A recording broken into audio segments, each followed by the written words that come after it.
Hello and welcome to the Global Travel Channel podcast show. I am your host, Mark Philpott, and on today's episode, I have another inspiring guest for you.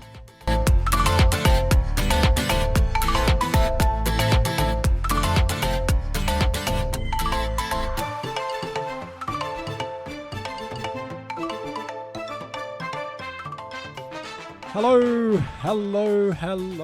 I am back, and it's good to be back. I had a little bit of a sabbatical for a week, and while I did, the world imploded, so maybe I shouldn't have sabbaticals anymore. But it's great to be back, folks, and I hope that no matter where you are in the world under these trying conditions, that you're all well, you're enjoying your time at home, and I'm so pleased that many people have tuned into podcasts now to listen to entertain themselves, because there is more to the world than Netflix, people. Yes, there are. There are all these podcast creators out there making incredible podcasts, whether it be about travel, education, comedy, even crime thrillers. There's lots of good crime thrillers. In fact, a lot of people that I speak to talk about their absolute commitment and dedication and addiction to crime thrilling podcasts. Are you one of those people? Do you listen to crime thrilling podcasts as well? Let me know. Interested to find out what your listening genres are all about. Now, on today's show, I'm going to continue the trend of having inspiring guests. And I thought it would be a good idea to have a chat to somebody who basically got caught up in all of this mess and was planning on doing something really tremendous with his life, something that he's very passionate about. He's been on my show before. He created a huge following on my show from his amazing story last summer of sailing a laser dinghy around Great Britain. Yes, my guest today is none other than Mr. Neil Peters, or aka Stick Daring. He's in Australia at the moment, and the reason he's here in Australia is, well, we're going to find out. I'm not going to blow the trumpet just yet. Well, it's a very warm welcome back to the Global Travel Channel podcast show to Mr. What are you calling yourself today? Is it Neil Peters or Stick Daring? No, I'm Stick Daring, definitely at the moment, given the stress I'm going through. Stress. Now, we're going to talk about your stress, but first of all, you've got to tell my audience whereabouts in the world you are at the moment. I'm sitting in an apartment block in Geelong in Melbourne. Geelong in Melbourne? Yeah. Well, that's fantastic. That's not far away, is it? No, yeah, you're very close, and we're gonna talk about how you got there, why you got there, and why you're still here, because you're not supposed to be. And we're going to get on to that in a minute, but I just want you to take a deep breath, because you've just been through a lot of stress, and you're going to tell all my listeners about that in a minute. But I want you to dedicate this podcast to someone special in your life, and I'm sure you've got a group of people that you want to dedicate this to at the moment. Well, actually, I just found out a friend of ours who we sailed with, Guy Noble, his best friend's son, has just committed suicide. So, oh no, perhaps put a call out to their family that deal with that. Yeah, that's tragic. That's back in the UK, is it? Yeah, 20 years old. Oh gosh. Okay, well, not good times all around. You've got a lot going on at the moment, so I'm glad that I'm on the other end of the microphone to help cheer you up this afternoon. Sounds like you need a little bit of ray of sunshine, mate. Well, positive thinking, as they say. Yes, indeed. Now, there's probably only one or two people in the world that haven't listened to our first podcast that we did together. Just two? Yeah, I'm suspecting there's only two. Okay. And one of them's probably an Irishman, and I'll probably tag the other one as a Canadian. So those are the two that probably haven't listened to our first show.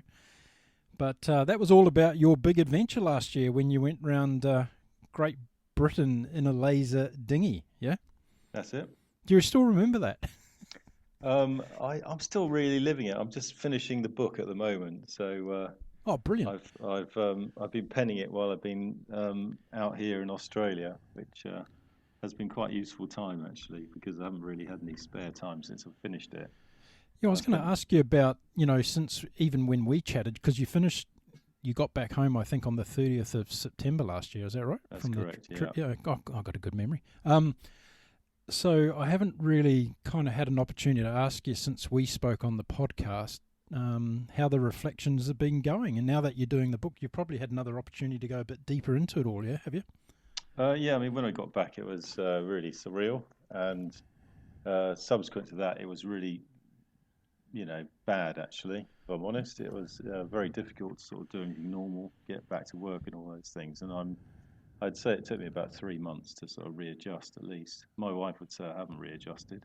Yeah. Um, Yeah. but I'm, to be honest, where I'm at is pretty minor in the scale of what's going on in our world at the moment. But Yeah. Yeah. Yeah. nevertheless, individually, I think it took a lot more out of me than I expected that trip. And I've got a lot more from it since. Mm. So tell me about that, because I'm a guy that's run marathons all over the world and done all those sorts of things, and you build up to these types of events and you really put a lot of emotional and physical energy into it, and then there's like this cliff that you fall off afterwards, that when you're finished, and in your case all the paparazzi went away, and life got back to inverted commas normal, and you started having those, I guess, sleepless nights when you're lying there thinking about, okay, what's life all about now? Did you go through that kind of phase? Yeah, I had a bit of PTSD afterwards. Yeah, yeah. Did a few talks to sailing clubs. Ended up crying in a few of them. Well, which funny you was say that, because in researching for today's chat with you, I was in touch with some people at the Rutland Sailing Club. You remember that night? I do remember it. Yeah. Oh, God. We'll talk about that later. But okay, so yeah, you did a few talks, and how was that though? In terms of, did that give you a good opportunity to find some closure through it, or did it actually give you more inspiration to go and do something else? I don't think it gave me any inspiration to do anything else at that particular time. I was just sort of trying to reprocess what I'd done. And in fact, the more I look back on some of the things, the more it scared me, actually, to be honest. I wasn't really aware of what sort of risks I was taking at the time on a lot of situations. And it's taken me about 6 months, I suppose. What am I now? 6 months, is it? Yeah, we are. 6 months. It's taken me about this long to get to the point where I feel comfortable about talking about all of it. Yeah, good.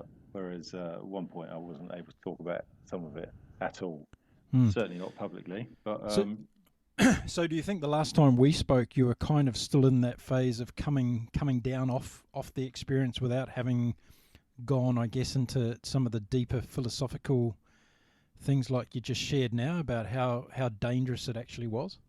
yeah, and I think the impact on other people around me actually was quite interesting as well. It definitely affected.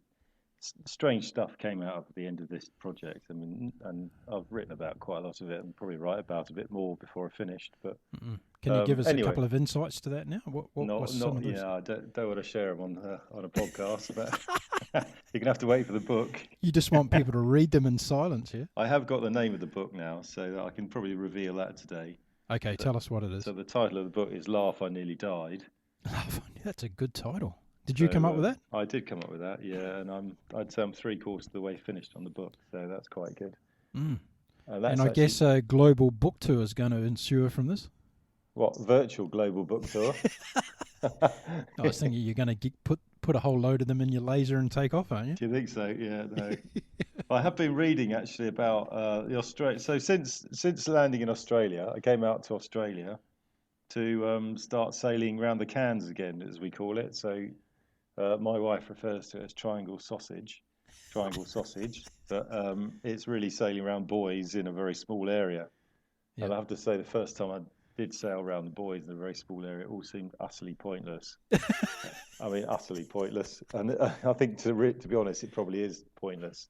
But, well, hang on, let's go back, because a lot of people that are listening today might not have listened to the first one, and even though I said there's only 2 people in the world, I think there might be a fraction more than that didn't hear about your sailing exploits. So you're a sailor. You've been sailing all your life since you were a young tacker over there in Eastbourne, and in the UK, for those people that don't know where Eastbourne is, it's actually a place where they have a nice tennis tournament down there on the Eastbourne as well. They do, actually. Summer months, yeah. Grass tennis court. That's it. So, been sailing all your life. What got you into sailing? My cousins got me into it when I was about 8 years old, and they took me out on the autumn Broads on the east coast of England, freezing cold weather in a mirror dinghy. So Martin, nearly my oldest cousin, second oldest, he was steering and I was stuck in the boat, and thought it was great. So after that, I sort of dabbled every summer when I went up and stayed with them, and then about 14, I had a teacher called Ivan Cole, who was my physics teacher. Mm. And I think he was struggling to find something to get me focused on. He used to take me sailing on a Wednesday with a few other lads, a tiny little place in Ham, which is near Kingston in Surrey, in England. Uh-huh. And it's about the size of your swimming pool, probably.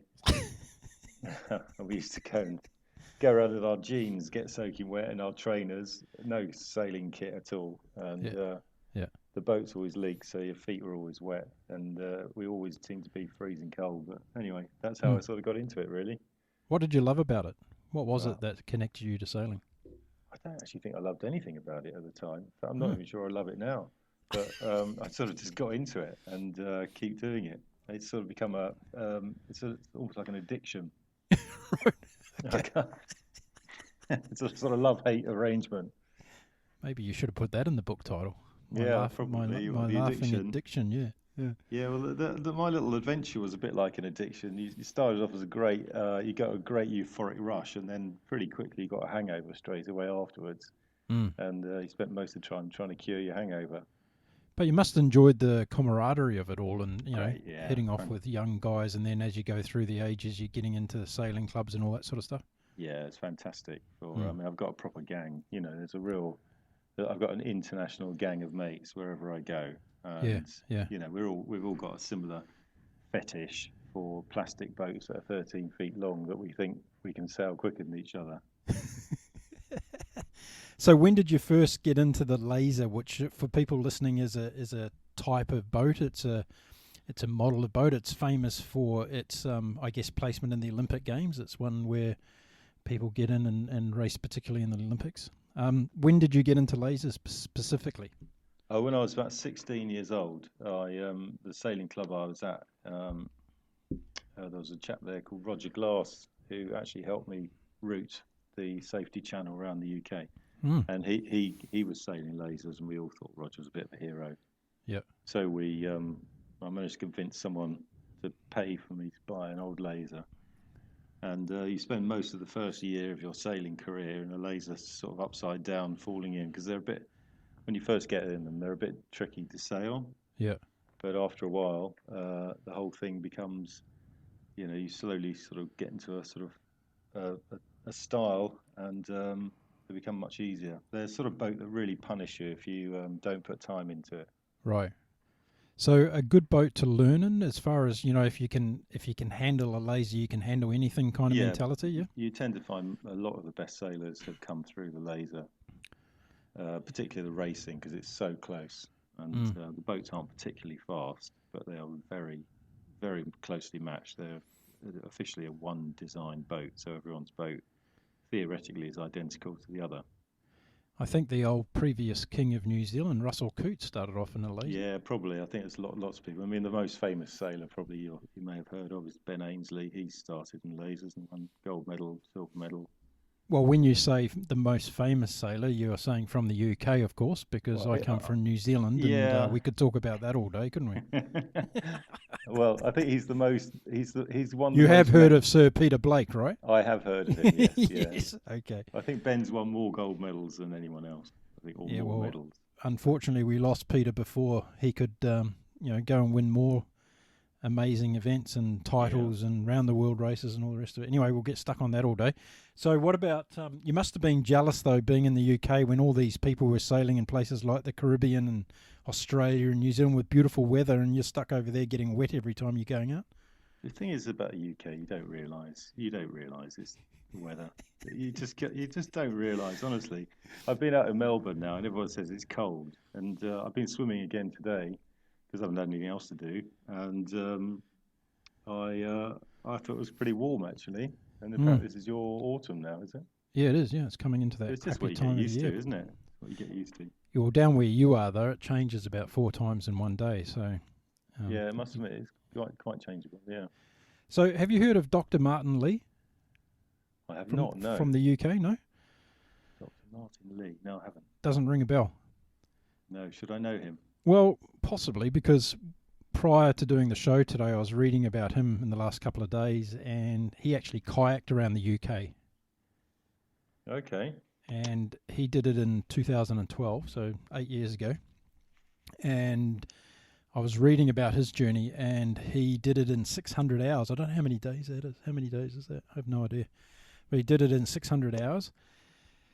And very much like your rhetoric when you were talking to me last time, he said it must have been the wettest summer on record, and all he remembers was the grey, wet, miserable days of sitting in a kayak and pitching his tent on a beach trying to stay warm.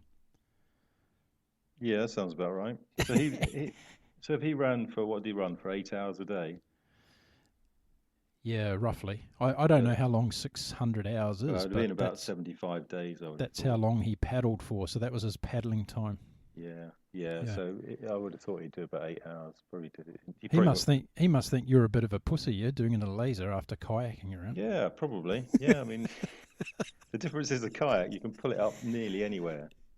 Yeah, true, And true. what you do is you run with the tide. So you Yeah, run for 6 hours, stop, and then you run again for 6 hours, stop. yeah. But there was a guy actually at Pevensey Bay Sailing Club, my home club, that pulled his boat up on the beach. He'd kayak round. He'd done it twice, actually. Right. And he took about 80 days to get around, or 90 days, something in that order. Okay, okay. He was from Argentina, I think he was. There's a Well, few after people. I spoke to you the other day, and after I found out about Dr. Martin Lee, I've also got onto the bloke that's kayaked around Australia, Wow. and he's going to come on the show in a couple of weeks' time. So What's his name? Stuart Troutman. Troutman. Stuart Troutman. Yeah. So, are you familiar with the original circumnavigators of Australia? No, tell us. But we should save that for later when we're talking about that, because we've got to Okay. build it. We've got to build up to your big crescendo here. So And I know you like getting to the end of the show before we've started it, but we should actually I hold don't want off to put on all your listeners to sleep. that. Well, you won't. We've got a lot of good stuff to talk to, because we've got to tell them why you're even in Australia. Why did you come? When you talked to me last time on the show, you were threatening all the Australian audience and myself that you were going to be here in March of this year, and here you are. You're here. But why did you come out here? Oh man! So I got the Australian were organising the Laser World Masters Championships, and in fact, all of the Laser World Championships were held in Geelong, and the Masters was the last of 5 World Championships, I believe, Mm. and so all the Olympic hopefuls who were aiming to go to Tokyo 2020, most of them would have been at these events, Mm. and either qualified for their national teams or not. And then the Masters were invited to come along right at the end and do their. It was a week sailing, and then there was the Oceania and Australian Nationals the week Mm. before. Mm. So I got asked to come out and do a bit of talking, and we just about managed to complete 4 out. I think it was 4 days out of the Oceania. No, it's 3 days. Sorry, out of the Oceania and Australian Nationals before we got shut down because of the COVID-19 issue. Mm. And here I am. So we was this week, as I'm speaking now, we're supposed to be racing in the Masters World Championships, which is basically anyone who's over 33 years old. I was going to And ask you about that. What's the age range for Masters? it's 33, and then it goes up in 10-year increments. Why is 33. it 33? Like, who made that? Oh, it's a funny number, isn't it? It's actually Yeah. 35, but they opened it up to 33-year-olds, weirdly. Oh, so next time it'll be open to 30-year-olds, will it? No, I think they're just trying to spread the numbers. They had some youngsters who were a bit too old for the Olympics, but not old enough to be masters. So I don't know. I didn't nothing to do with me, but they created this age bracket. So most of it is 35 to 45, 46 to 55. And it goes up in 10-year increments, all the way up to Legend, which I think is 75 plus. Mm. Are there Which many of they them around? Yeah, there are some, and they're very good sailors as well. Oh, I bet Incredible, they really. are. Yeah, I bet they are, yeah. Incredibly, I mean, it's a pretty physical boat. They have I to bet. sail a smaller sail than us, but Yeah. nevertheless, it's still pretty physical. Yeah, good on them. And were there many in the Masters category that were good enough to qualify for the Olympics?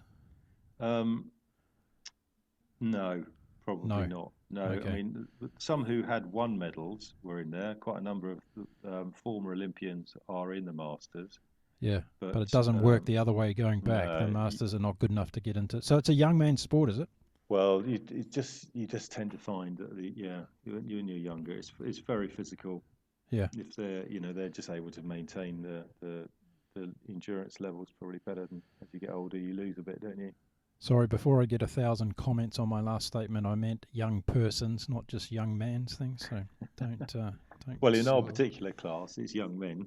Yeah, So, right. Okay, good. but Thanks for clarifying that. there is a radial section for girls or ladies. Yeah. So it's a specific class for them. They sail a slightly smaller sail. Okay. Okay. So why Geelong? Where was it the previous time? Where was the Masters held last time? Oh, blimey! You're asking me to use my brain. I can't actually remember. Oh, I thought you would have gone to the last one. You I didn't think go I to the did. last one. I probably did, but I can never remember what I did yesterday, let alone last year. I can't remember, Mark. Sorry, pass. Was it Valencia? It might have been. That was just a rough guess. I thought It, I saw something was it about. Valencia? No, I don't think it was No, it Valencia. wasn't Valencia. Okay. I went to Roses. That was Europeans. I don't think I did the last Worlds. Okay, we'll move on from that, so it doesn't really matter. So Geelong must have been pumping them with all these sailors from all over the world there. Oh yeah, it's really exciting. Yeah, so Yeah. there was 350 sailors that came in. Fantastic. And And their families and friends and everybody else? yeah, and it was a very flat day when they canned it, so everyone's gone home now, apart from me. Yeah, I bet. So let's get on to that process. So before you travelled out to Australia, you and I had a little bit of communication, and there was a lot of talk about the bushfires, and that was really the main thing that was on the radar at that time. What were you expecting when you left the UK as far as the bushfire side of things? Had you been in contact with the organisers to find out whether it was still on because of the bushfires and all of that sort of thing? I think they finished quite a way time ago, didn't they? So that didn't really impact on our event, but it did impact on some of the earlier events. Okay. In fact, one or two of the people who did sail in that are actually struggling a bit with their chests now. Oh, really? Yeah, there was quite bad smoke apparently on the water when they were sailing a few days. So, oh, right. There's one in particular guy who I regularly sail with, Jeff. He's got a really bad chest. He thinks that was started from there. Well, that's not good because a lot of sports around that time actually pulled their participants out of competitions, and there was a lot of cricket matches in Melbourne in particular that were cancelled or postponed because of the air quality, and it's a shame that sailing didn't follow suit on that one. Mm. Yeah. I mean, anyway. I wasn't here, so I don't know. I can't comment. Okay, so really, when you arrived in Melbourne, all of that was past, and you were looking forward to this fantastic event, and I guess the energy and everything around the event was pretty high at the time. Oh yeah, I flew out via Hong Kong, which was pretty surreal to come through there. But they were ahead of the curve, weren't they, on the COVID-19 thing? So yeah, I was pretty much the only Westerner flying through there. Mm. I think I was the last man in, and I was hoping to be the last man out, but it's not looking very good. So what happened when? What was your kind of psychological connection at that time with COVID-19 when you were coming out to Australia, and in particular the fact you went through Hong Kong? Was it something that was top of your mind? Had you been getting a lot of media information about what was happening in China before you left the UK?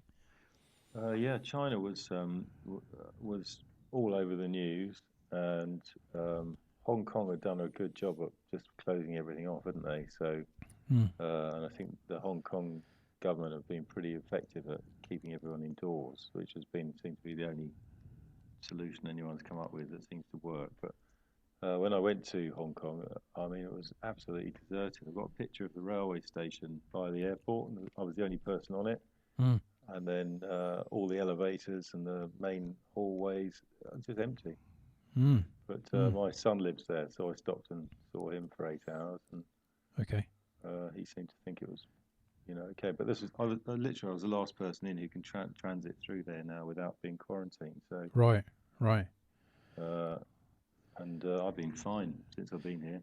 Did you have any apparitions from that coming to Australia, like seeing what was going on there? Were you projecting that things down here were going to get worse, or how was that mindset? No idea, really. It seems pretty normal here until yesterday. Mm. And then suddenly all the cafes shut, I think, yesterday, didn't they, and the restaurants. So when you say normal, we're talking about, just for the sake of people listening today, we're at, what are we, March 24th?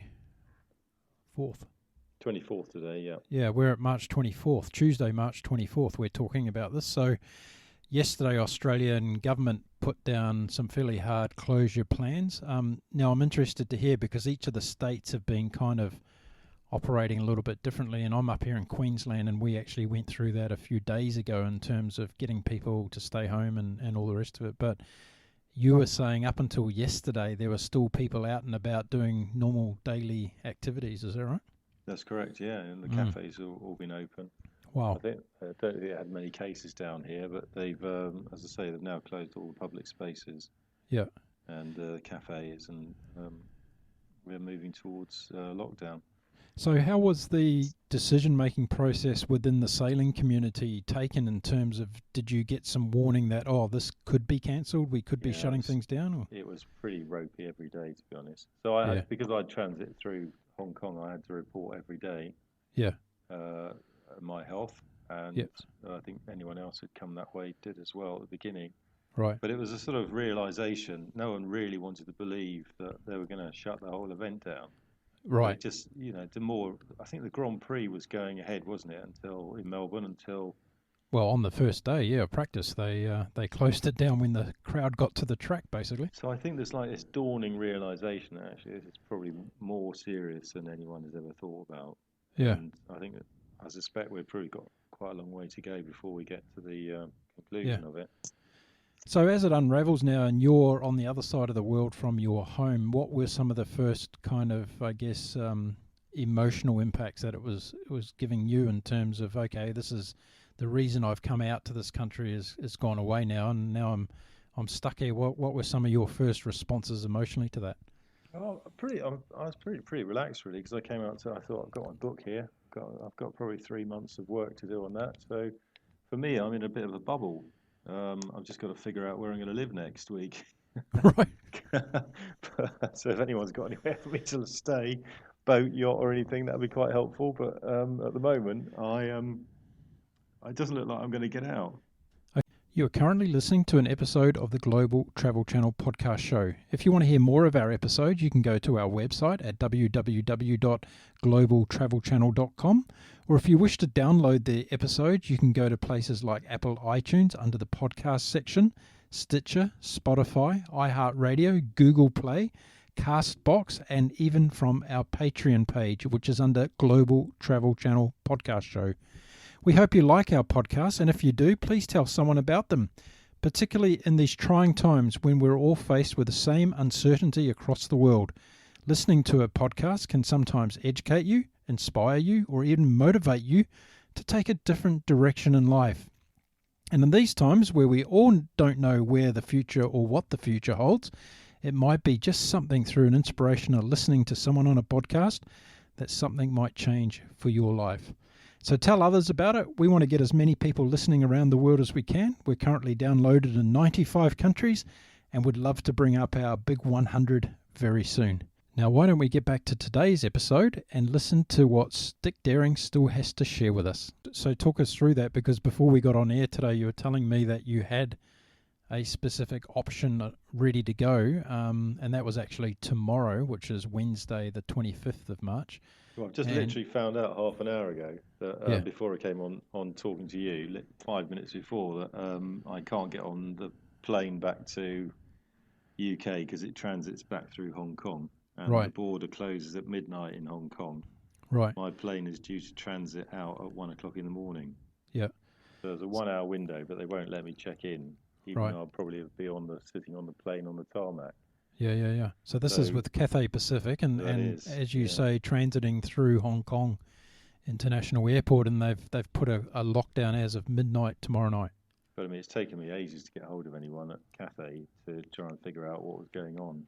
I only managed to do it because my son's got a Marco Polo Club membership. But if you try and just communicate with any of the airlines or agents, no one is talking. Yeah, right.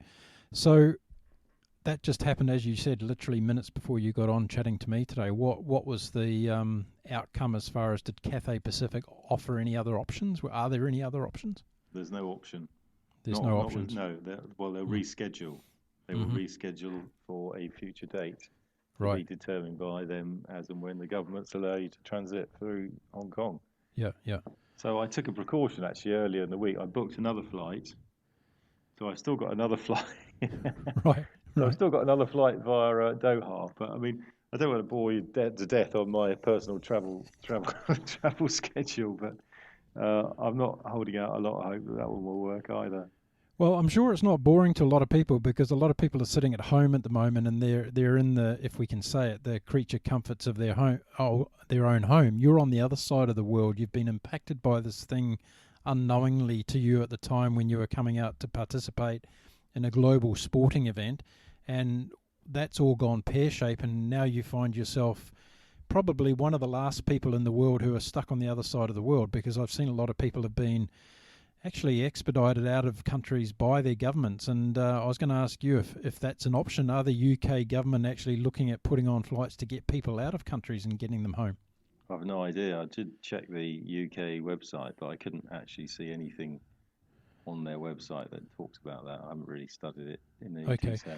Well, you might want to check on that because Qantas has been doing that for Australians that have been stuck overseas. They've put on special flights to certain countries to get their nationals back home, and these are unscheduled flights. They're charter flights that have been specifically sent out there by Qantas to get Australian nationals and Australian PRs back into the country. So you might want to see if Boris and the boys are doing anything from the UK side of it. Get a Boris bike, bring me home. Yeah, maybe. Okay. Well, I will. After this, I will investigate. I mean, at the moment, I still have got another flight booked. So on Friday. So that's going via Doha, and perhaps that will be all right. But there were rumours that that route was being shut down as well. Well, if you go there and you get stuck, you might be able to do a bit of sailing as well. Do you think so? Well, probably not. The wind's not too good there, is it? I don't know. I've never sailed there, so. Okay. So now tell us, because you've had a bit of time on your hands since the cancellation of your event, and I got a text from you saying that you were thinking about doing an extraordinary, another extraordinary sailing event that you came up with a fantastically harebrained idea while you were sitting down there in Geelong. Can you tell my audience what that was about? Well, yeah, I mean, I thought, well, if I'm going to be sat here for a while, I might as well go sailing. And what better place to go and have a quick circumnavigate around Australia? So I've had the same usual response to that idea as I had when I suggested the UK. I got one of the sailing guys reckoned there's about a 1% chance of getting around without being eaten by a croc or a giant, what do you call it, a white pointer? White pointer, yeah. A white pointer or various others. And but as I showed them a few of my videos of the UK, actually the same people. Yeah. And actually they seem to think it might be easier in some respects than circumnavigating the UK. Obviously it's significantly bigger. In fact, it's about 10 times bigger. I think all the way around. It would almost be quicker just to sail back to the UK than it would be to sail all the way around Australia, because I think it's nearer. It's 25,000 kilometres to sail around Australia. So what's the coastline of Great Britain? What did you do in your big feat last year? That's 2,000 miles. So I don't know what that is in kilometres. Okay, so we're talking about roughly 5,000 Ks. So it's a fifth of the distance. Yeah, so it would be a good warm-up, wouldn't it? So the bits that slightly unnerve me are the big pictures of the crocodile jumping out with his big gnashes open in the middle of a swamp, you know, or pulling your boat into a creek where they're waiting to pounce on you. Or a couple of big snakes or whatever. But so the wildlife isn't necessarily the bit. I think the wildlife might be more of a problem than anything. It's not so user-friendly when you're trying to get into a beach at night and you've got a 6-metre croc chasing you from behind you. Yeah, so I think it might have to be done slightly differently to the UK one, with a bit of support, a support boat and a crew, and on certain stretches. Other bits, I think the East Coast, from here up to Sydney is pretty straightforward, from what I'm told. Not that I've done it, but it You sounds pretty straightforward. So that's you about the you same talk distance. you talk to any of your mates down there that have done the Sydney to Hobart and ask them what they think of the southwest coast of Australia, Yeah. southeast coast of Australia. Yeah, you might get a little bit of a different Okay. opinion from those guys. But relatively speaking, in terms of what you're talking about, first of all, you've got a lot more places where you can easily get into and shelter and all the rest of it, and the conditions will be more advantageous, but you're not going to get any 6 metre crocs down that way, that's for sure. I mean, I don't know if you're familiar with Bass and Finders, but in Tell us the story, yeah. yeah, Tell us okay, the so story. Bass and Finders and Bungaree, who was an Aborigine, Mm. were the first Australians to circumnavigate Australia. And George Bass, born in 1771, he Mm-hmm. actually died in 1803, so he wasn't terribly old, but he was shipwrecked on the way to Chile from Sydney. They never found him, but his Oh, boat disappeared. But I think oh. in those days that sort of stuff happened all the time. Well, he But might have been avoiding the tax man. He might have been one of these guys I that don't vanished think. at sea. Yeah.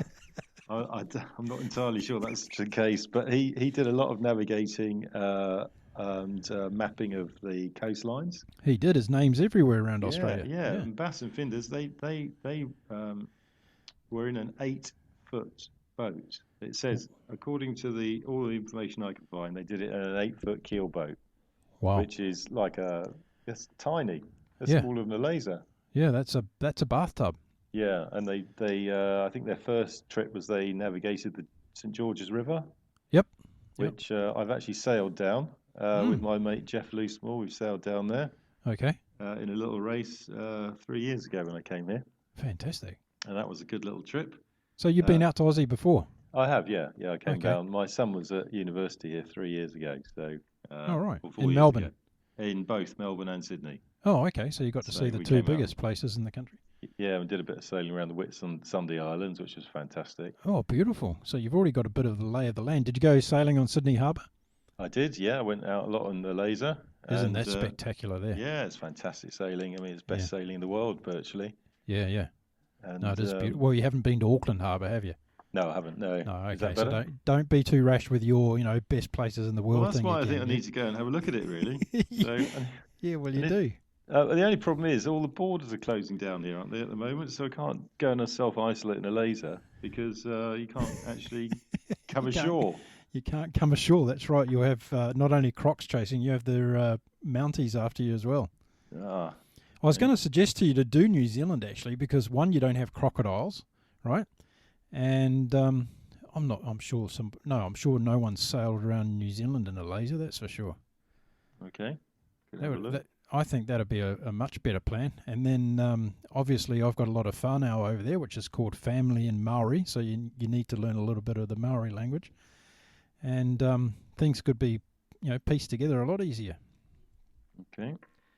Have a look at that. So put your Bass and Finders book away and pick up your James Cook and who was the other guy over there? Well, the French were there as well as the Dutch, so there's probably a bit of a competition on to see who got round New Zealand first, I think. The thing is, most of these places have been circumnavigated by someone at some point in history because they're all charted, aren't they? So Yeah. someone's actually gone out their way and done it. Yeah, but not in a laser.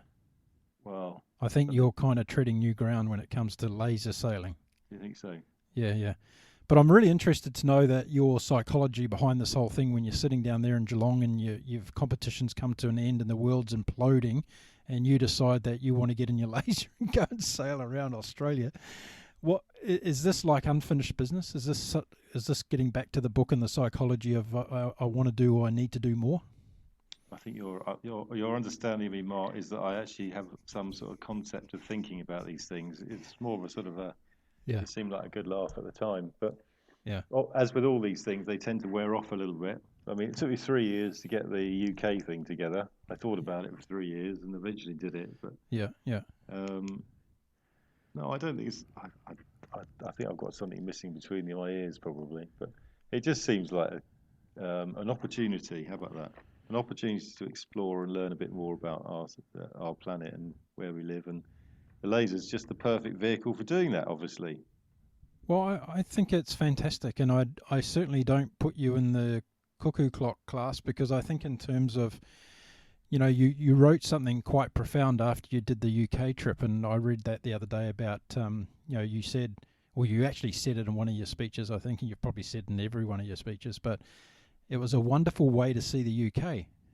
And when you think about it, and I rode a motorbike across Asia a few years ago, and I always look back on that experience as something phenomenal of a way to see a particular continent, right? When you actually do something that's completely different, that connects you to the nature of that land and the people of that land in a completely different way. And listening to your story of the UK trip, about how you would go ashore at day's end and meet people who would just come out of nowhere to help you, and you'd end up at their house or at a pub or somewhere or a sailing club. That's what it's all about, isn't it? It's that connection to humanity in a completely different way than what you would normally have if you travelled by other means. Yeah, it is. Interestingly, talking to a lot of the Aussie sailors here, who I've been surrounded by quite a few over the last couple of weeks, Yeah. none of them think that Australians will be as friendly as they were in Britain. But if you'd have asked me before I set off, will people welcome me into their home where I've never met total strangers? I Hmm. would say definitely not, especially further north I went. And actually, the absolute opposite was true. Yeah. So I think that was quite a positive discovery. And I suspect most people in the world actually will help you out. You always get a baddie now and again, but Yeah. that'd be an interesting assessment really to come back afterwards. I might come back and say, yeah, I'm never doing that again with Australians. They're awful people. They tried to eat me or something, but I doubt very much that'll happen. Look, But who knows? I think your only concern would be overcoming the wildlife extravaganza, let's call it that, because I think it would be a wildlife extravaganza. But you're also probably made aware by talking to some of these local sailors, etc., about the horrendously changing tide ranges in some of the parts of the country as well. Have you heard about some of those? I have heard about the tides, yeah, and in many respects, I've already had quite a lot of experience now with that in Scotland, particularly, Yep. and in the UK. I mean, the Bristol Channel has got a 12.8-meter tidal range. It's the second largest in the world. Right, right. So there's only, I think, Nova Scotia's got a higher one, but Mm. yeah, I mean, they're all tides are tides, aren't they? If you get it right on the tidal times, normally you can figure a way of getting through those Yeah, yeah, yeah, okay. as long as you don't So, run against them. so obviously, right now, as we're talking today, there's so much going on in the world, and you're preparing to try and get out of Australia and get home to your family and friends and loved ones. So, where's this kind of whole thing put at the moment? Is it kind of it's just an idea that you still would like to give a go at some stage when the world opens up again, or what? Well, it looks like the world's going to close down for quite a while, doesn't it? Yeah, So yeah, it's a good time to be planning. yeah, And I have actually started looking at that as a very serious option. But yeah. as I Good. say, I think because of the scale of Australia, Yep. a lot of it you can't do unsupported, which is what I did around the UK. Mm. You need a boat of some sort, and you need to figure out supplies and water without having to come ashore, Mm. because there are areas around here you won't be able to come ashore. And then really, the questions for me are, what's the point? Is there any real reason? Will it affect anyone? Can I achieve anything? Is it of any relevance? Will it inspire other people? Will it motivate anyone? Is there something we can do to help another group of people, like I did with the prostate cancer fund we did around the UK? Yeah. And those are questions that I probably need to answer before I set off. I didn't really even think of those questions last time. But Well, let's talk about the fundraising you did last time, because I read where you had started off with an ambition to get £1,000, and it just took off from there, and you grew it into what you did. So that must have been a very rewarding sense of accomplishment in being able to raise as much money as you did for a good cause that you did in the UK. Yeah. it became a very strong motivator as things got harder. Yeah. That cause became a bigger driver than Yeah. just getting around the UK. And quite a few times probably had I not have had some sort of motivation, I may well have given up. Yep. But that was a really good catalyst for carrying on. And I never expected that to be the case when I set out. I didn't ever expect to raise very much money, to be honest, when I set out. But it just seemed to grow organically. So I suspect anything I do from here on won't be quite as organic, mainly because I've got a bit more experience and understand what's involved, and perhaps have met some other people who can implement that side of project probably better than I could. So it's really establishing what cause to do it for. Yeah, yeah. Well, I want to tell you this today, and I can hear a distinct different tone in your voice to last time we spoke to each other, and I understand the reasons. Well, I'm trying to empathise with the reasons behind that, because you're in a difficult situation today.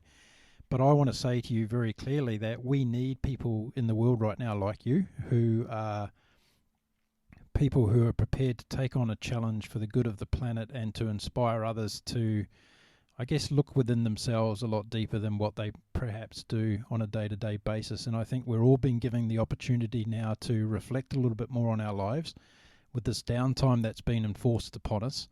And we're all hoping, I guess, deep down as well as individuals, as humanity, as in a global family, that we're going to come out of this stronger and better. But at the same time, we're going to need those people in our communities who are the people that take on change and adaptation and inspiration, and you're one of those people. So as I've mentioned to you offline, and I'll say it now as we're recording the show, if I can do anything to help you with anything that you come up with in terms of your wonderful harebrained ideas, then I'm on board as number one supporter, because we need to make sure those things happen for you and for the people that you support. Brilliant. So I'm sure there are a lot of other listeners who listen to my show who are in the same position, and I've already had quite a lot of feedback from people who wrote to me via my Facebook page when I put out a little message about you the other day, and they were actually people in the UK who followed you and your journey. Some of them were quite close to you, and some you probably wouldn't even know who they were.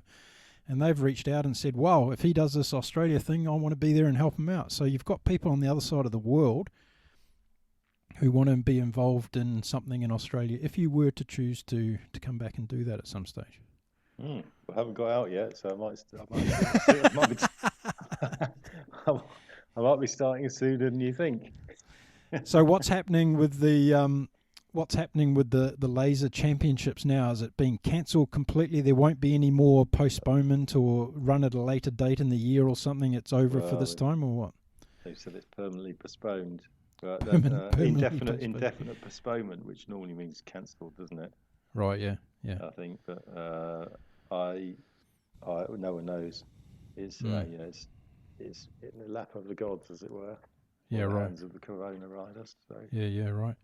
And how's the family and everybody back in the UK? You've obviously been in touch with them every day. What's going on over there? What's your perception of what you're likely to get back to? I think I've almost become an irrelevant. I think like when you make a mistake and you write in pencil. I've almost been rubbed out on the pencil. I'm like just an irritant. I keep phoning now and again on WhatsApp, and I'm told it's too late or it's too early, or call me another time. So I'm definitely feeling like I've been rubbed out of the equation of the family unit. So two of my lads are back at home, and we've got a couple of lodgers. We've got an Italian girl there, and so it all sounds like very nice over there. Right. And here you are sitting in an apartment in Geelong. Yeah. And I've for some reason I've been getting quite anxious about trying to figure out a way of getting home, but actually I don't know why. Why I'll be doing that, because it's actually quite a nice space here. But, I love the analogy about the pencil, though. I think that's fantastic. I'm going to use that next time I feel as though I'm unwanted somewhere, or so I feel like I'm being rubbed out by like a pencil. Well, it's quite easy, isn't it? I mean, you probably can write you back in again, but it's not. Apparently, I think I'm adding more to the chaos than I'm helping. So And for those that were listening to my first show with you, they're probably also interested to learn how your door business is going. How's all that going? Door business is fantastic. I've got this guy John, Yeah, Jono from Jono. our Yeah, sailing club, and John is now. I said to him when I lent, said, John, you're going to be the new managing director. I've been trying to find the new managing director forever, really. right. I mean, when I say managing director, it's a grand title, but it basically means you go in, wrap a few doors up, and send them out when someone orders online. Right. And if you really have to, you have to get the sander out and sand a few down, Yeah. or fix a few up. And if there's anything complicated, then you find someone else to do it. And so John has been very funny. He's been hilarious, but he lives in a I don't know what you call it over here, but it's not an old people's home. It's like a sheltered housing area, Oh yeah. and he happens to have an apartment in this area surrounded by quite elderly people. Yeah. He himself isn't that elderly, but he's always been told not to go out or not to come back. So I've got a van parked at work, which is fitted out as like a camper van. Yeah. The van itself is a bit unwell, but all the assets in it, like the cooker and the fridge and stuff, work. Yeah. So I said to him, you just need to decamp to the warehouse, park it up in the warehouse, and then you can kind of move in. Right. So he's having he's doing really well. He's having a good time, and amazingly, we're still selling some doors. If anyone needs a door, historicdoors.co.uk is available to send doors internationally at 24 hours notice. Fantastic. What a plug for the business. And your mate's the managing director now. He's been officially given the title, has he? Yeah, so I'm fully rubbed out really in the UK. So I need a new job. So, so I think sailing around Australia has just gone up the list actually. Well, I think you should be the kind of global laser ambassador or something like that. Can't you get onto the global sailing community and say, listen, Yeah, I'll well, come and sail PSA. around. Yeah. I'll come around and sail around your country in a laser and promote the heck out of it. Well, I Yeah. think that's what we're doing. But PSA, the manufacturers, Performance Sailcraft Australia, Yeah. they're making lasers. They've told me we can have as many lasers as we want. Oh, there you go. So that was last week. So The met only them at the only at the problem at the event. moment is you can't take them anywhere in the world. That's it. Yeah. Okay. Well, at least PSA's come on board. That's a good one. And they what do? They manufacture lasers for a Yeah, global market, do they? yeah, they do. Yeah. They're now, Oh, I think they are the largest manufacturer of the laser in the world now. Well, oh, they're the main fantastic. one because the UK one they fell out with. So Yeah. um, at the moment they're the numero uno maker. Who knows in years to come? Like the Rolls Royce house that has that little emblem on the front of the bonnet. We think we get one of my. You could have like a little statue of yourself on the front of every laser that's built in the world. Wouldn't that be fantastic? You love that God, idea, don't you? You think that's brilliant. what you think? I'm like the Saddam Hussein of the laser world. Yeah. You know what happened to him? No, yeah, I do, but I wasn't having any kind of. I wasn't trying to make any analogy towards you and Saddam Hussein. I think I'll go. I think I'll have to go and hide myself if that's going to happen. You're the only one that's been talked about rubbing out today. I haven't mentioned it once, but yeah. But no, I see you as some kind of fiberglass imprint on the front of every laser that gets sold from PSA going around the world. Okay, You get onto your mate at PSA today, and you sell that idea to him. I think it's a good one. Yeah, Chris Caldecott, here I come. Yeah, and maybe you could even get a 10% cut on everyone that's sold then. I think that's where it's going to go wrong. They have to have bent nose. That's the only problem. Well, the good thing is you don't have a chain locker at the front of a laser, so you won't get your head knocked off by anything. No, that's true. Yeah. Very good. Well, listen, Neil, it's or Stick, I should say. I'm actually going to call you Stick Daring, aka Neil Peters now from now on, Okay, we're going to because switch it around, are we? yeah, I think we need to switch it around. Listen, mate, keep your chin up because we're all in difficult times, and understand that in the last hour or so you've got some news that hasn't been working your way, but I'm sure that's about to turn around, because after you finish with me here, you can get on to Boris and the boys back in the UK and see if they'll send out a British Airways air charter for you, mate. You think so? Put personal delivery. Personal delivery, yeah. Bring back the stick. I'm sure there's some UK flying equipment stuck in Australia somewhere that needs to be returned home that you could be aboard of, mate. So ways and means. And if anybody's listening, I'm going to put the show out today around the world. So if anybody's listening and they can help Neil get out of Australia and back to the UK to his family and friends, then let's make it happen, yeah? So we never know who's listening to this show, mate. Yeah, don't try too hard. You want to stay. Okay, I get the message. So, yeah, well, listen, let's keep connected and talk about this potential opportunity of sailing around the great land down under, yeah? So it could be a Philpott and Daring exploration. No, leave my name out of it. I'll sit in the background, mate. You can take all the lights. Good. All right, Mark. I'll get a rifle and start shooting at crocodiles and practicing that side of it, yeah? Good man. But listen, great to have you on the show again. Thanks for your time in difficult circumstances, and also thanks for your dedication today. That was very heartfelt, and not good to hear of people losing anybody at this particular time of the world's history. So thanks for giving me your time today, and we will be in touch, Mr. Peters. Great stuff. All right, okay. Thanks, Mark. See you, mate.